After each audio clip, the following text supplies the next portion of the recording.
Mama wakwaba wofre me adwoa searching mesrel na wa subscribe to my channel mia notification bell no so for more news. Ebusuafo yeyi na ye nim se opposition parties a ewo Ghana hanom edoso ye papa na de eso a eye relevant eye NDC amayoku no because ye nim se Ghana hanom two parties pe na ADN so anye NPP na aye NDC. But the most useless, the most unserious opposition party aye Ghana hanom aye NDC for. Obi say adwo aden ene say yete omanya sisi adwumayefo businessmen, businesswomen, teachers, nurses, even citizens omo enye adwuma no obia esu say NDC for embeje Ghana for free or hawa NPP omo de ekomunibu. NPP for no sometimes ayametie communicators ni bia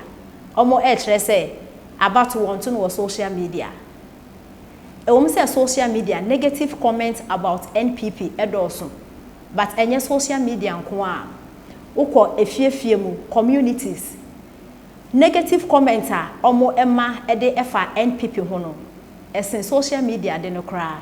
enti se mo wo bibi a munye bibi emfa economy no ho se na be ya breaking the 8 na mo kan betimi e breaking anya sa de a NDC fo e betimi age akondwa na afri mu nsem 2024 e wa bra mo ka se mo break 8 no enya de beba so. Na the enti ameka say NDC for omo ye useless omo ye serious in an say opposition party kesi a enti say Ghana for yesu efrem because we think say in quotes Ghana for na e ka say NPP for the enhwamo nti mo na ye ni da mo nso no mo hwe ne wo kire mo hwe video a yetwe go internet ni screen isi mo hwe NDC for youth no etimi anya kokuduru afense kan Pontimba aso so akọ cantonment oman penida da John Dramani Mahama baby owo amount platform ka say NPP for no omo hyi omo no omo twetwe omo ho politics nti wa abra mo kotena radio so TV so na mo ye mo argument wi a mo pia mo na mo kotena kem but mo ba outside mo portray kire yen say mo ye enemies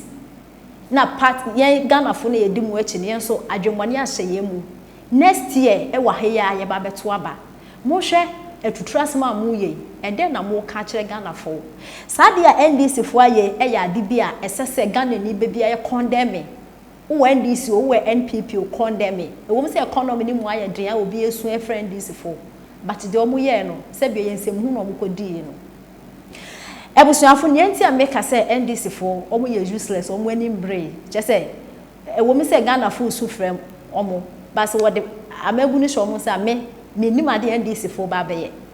because am when you brown pa ka by this time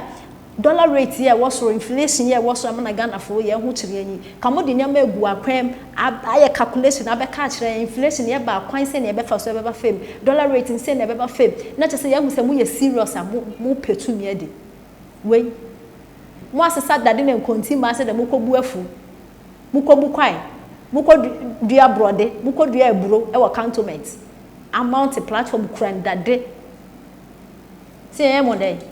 wo twetwa mo ho politics nti na ebusuafo oman hene yawo edubuache a wo journalist odini dwuma e wo Sompa FM me pema na sem ye papa me pena sem e ped de we o si e ye ne niama no o ka do kware both NPP and NDC for but oman hene anapa we me hwe wo no mahu yie de NDC for aye no eye behavior bi a essence journalist NDC NPP hwana obia e condemn omo because ense mu no mu di no position a mo pese mo bedi na mo bedi skenti no mo sise ntokwa ato ho na 2024 edu a mo atamo passport adwane na ye na ye ntokwa ndano so yeguya na mo akunya nya za ntokwa ne ba omo akunya nya de besinde esi ochina oman hene esese nka wo ye bold na wo ka kire NDC fo say nsem hu no mu di no even though NPP for aboa papon so ye ba so asem a wo pese wo di no nyede but me condemn me se kind na imponting bo mo de akwako gina ekuro ma mount platform e phrase on go fo so wo meko adan ni na ene say aboa papon eye owusu bempa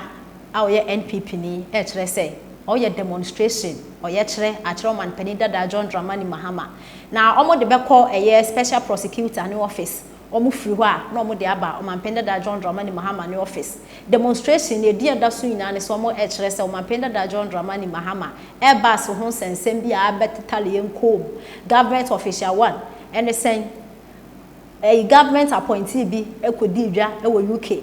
aeroplane ho niama e hu be scanify se scanify he bia yila ene akoye airbus nsema na NPP for kire say sa airbus scandal ya eda hoyi e yo malpenda da John Dramani Mahama na omo de omo ani ebu no enti omo e special prosecutor no office akokoma ne krata so omo from malpenda da John Dramani Mahama enane SSN kamode krata no ejina special prosecutor wa o malpenda da John Dramani Mahama no office amode koma no oye den oye special prosecutor. You know, these two parties no mu jini because they know say sad we nkosi baby a o man pende da John Dramani Mahama no okotena afie kro mo entime prosecute no and as see NDC we yin zo meye leader e besi sen enkosi hwe enti de mo yere hunya de hunya nse o mama na economy na be fam na 2024 breaking the 8 zo metime break ya mo break na de mo ye na anapay sense misi na his excellency na nado Donkor Akufo-Addo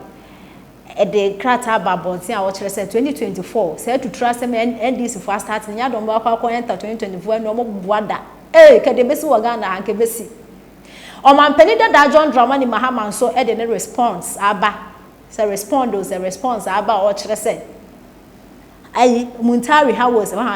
wasan yase o man penida da abo NDC youth no mo koye say to trust wo abo mo aba so mo come out in numbers abe support no o man penda da John Dramani Mahama obi a pese obedi enso no matter what ese ka wo condemn me act no matter what because act here cause you eya time na eye hu wo kran se kan na de ya ko hefa na anapeso mpa FM de ntia me de o man hene ne dia be nyina ne se ofre Eric J ye NDC ni ebisa ne sa asem e cause na no ewo o man penda da John Dramani Mahama no office or cantonment ewo abranka NPP for me demonstration no o man penny his excellency the nkrata babonti a wo kire say act no de enye kra na Eric J ewo ho asem ka say Eric J bie na no a opposition party of person obedi yenso nsem hu otumi kan ne say adenti na his excellency na nado Donkor Akufo-Addo ambo aboa papon eye enese osu bempa no ho ban no wa mehia omo kan be hu omo enu so look at such a useless comment such a stupid comment I ukeje ntimi bie na no e kan masa ye ma NPP na NDC fu be say Ghana ma you already no emotionally na kasa more blackmail ye physically more blackmail ye inti ye mana mo fam pontin ba na bibia me kaya adwo Ghana ha na mo boa ebusuafo ye ntie nsema Eric J ne e kan na kakra. Then how come say the president says that he's warning NDC youth who brandish weapons at the former president's residence to counter Usu Bempa's picketing? National security will not tolerate such in 2024. Why would the president say so? A president amana protection amana uncle. Then o man penny anya the one money who buy amana uncle. Adena wa manama.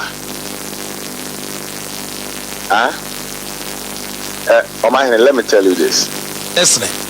Omani ye nyina ye man who tie me fa. Omani ye nyina ye man.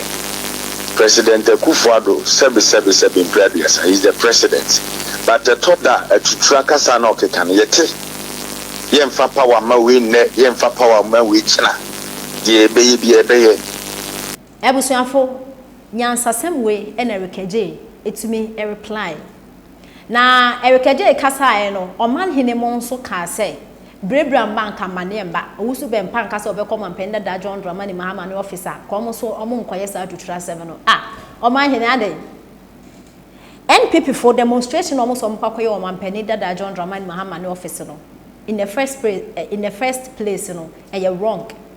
And so some more Mampenda that some most of Mampenda that John Dramani Mahama Abokron, no, among special prosecutor, new office. No more investigate, no more final court, no more prosecutor, no. Mampenda that John Dramani Mahama new office, and so some more coho. Yati I say. Or my hin moka, as a moka, sa party the NPP for moka modena. No more sound so abo NDC for cheese, and more mukodi war, as a moka said, be Bianco come papa and jetted that. No man or mutu my own danas said, Bianco come papa and jetted. Na a year or Mampenda that John Dramani Mahama new office one or a security zone, or in a busian for no book or no to bomb way. Ah, now Jubilee House or no security zone ben a same. And yet NDC for and no year a Jolobi occupy or find a Jubilee House or no occupy Jolobi no. It's a demonstration level. Now me maintain crime, me bank crime to maintain crime. Now Jula de Metiasi because obe your Jula not just your cronfo. Ain't no Jolobi House occupy Jolobi House no meaning Jubilee House are cronfo a see what time or Mampenda His Excellency na now Donkor who father na na pam form ya cronfo. Timuko to mo fi Jubilee House wo the NDC for ko replace ya wa bibu amembu no. Sa demonstration no offend say parliament Flagstaff House one no security zone ben a sin ho security zone ben a sin ho o man kwaya sa demonstration no enti say NPP fun so mo ko Mampenda da John Dramani Mahama ne officer anka eno so boni ben we ka ye kan sen ka eno so boni ni masa NDC fo mu je nsem hu na mu di no na mu ye serious sam pam pass 2024 person mo beje akonwa na munye serious na Eric Eje kasa no kasen bi say eye His Excellency Nana Donkor Akufuado eye reply or the man Ghana for no on the to trust him na de na wo Eric Eje is Eric Eje hwan se ukura wade na ukura miye ya obi betim abeje afiri unsem asema His Excellency Nana Donkor Akufuado kan say power no onjai emfa NDC for no enya boni so His Excellency kire say power ne de enya de a ode be NDC for or the member NPP for because of 20 years and be 2024 na bibia ye fine na Ghana for asan so their member na asromonsa wan kasa o de ponti ba na etu na bomb e ba beje chichira member no by force they share NPP for say ansa na wako asem o kan ne te ase na me tie ma ware na me di obu ma me kun me submit ma me kun me je bibia ma me kun na so ba foforo e ba beje me kun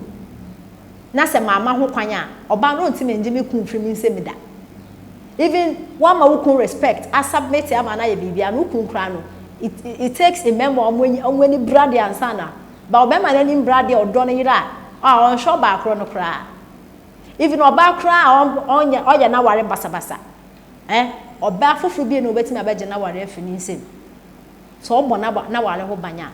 enti say His Excellency na Donkor Akufuado ebo na membu hu ban no atoto ne amaye na 2024 Ghana for ehu mo bo asan so da membu na mo a o kan say boni be ne wo Eric Eje and NDC for power person mo benti mu tu futu di Ghana for and mu ye serious na mu je nsem hu na mu di no say nsem hu am edi Ghana for be yanka